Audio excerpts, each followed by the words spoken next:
The most successful people that I've met are usually driven by some sort of personal story that took them on the journey to where they are now. So can you share a little bit about your journey and what brought you to doing what you're doing? Yeah, that's a great question. Well, first of all, thanks for having me. I'm delighted to be here and to be sharing with your audience. So, hi, everybody out there who might be watching this. So, I came to coaching in the most obvious way, which is that I benefited from executive coaching myself. 2008 was the first time that I had the opportunity to be coached by somebody else. And it was a really interesting experience. I had just relocated to North Carolina to take a job with a large company that is based here. Pretty soon after arriving, the woman who hired me moved on to a different role. The woman who replaced her and I did not quite get along so well. But I had signed a relocation agreement, and so I was obligated to stay for at least a year. Otherwise, I'd have to pay back the relo. So I found myself pretty rapidly in a situation where I wasn't super happy, but I was pretty stuck unless I wanted to pay back that relo. And then I was offered coaching. And I said, well, what do I have to lose? I don't really know what this is. I know that I'm not super happy right now. I need some help. That coaching really provided a safe place for me to take my frustrations and process them privately, as opposed to bringing all of that frustration into the workplace. And the outcomes were really terrific. I actually ended up getting a promotion and negotiating a part-time arrangement upon returning from my maternity leave after having my second son. And so it really was this total 180 from feeling really not set up for success to not only getting a promotion, but negotiating a part-time arrangement at the same time. And I really don't think I would have been able to do that without coaching to support me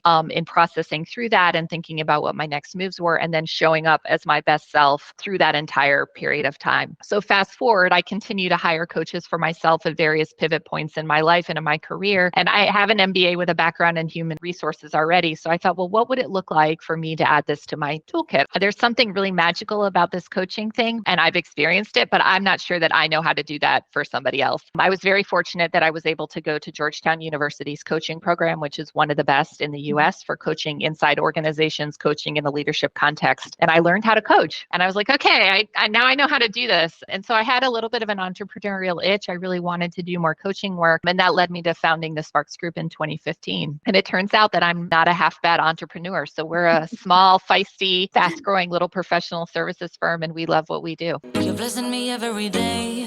I was down with an illusion, like a sparrow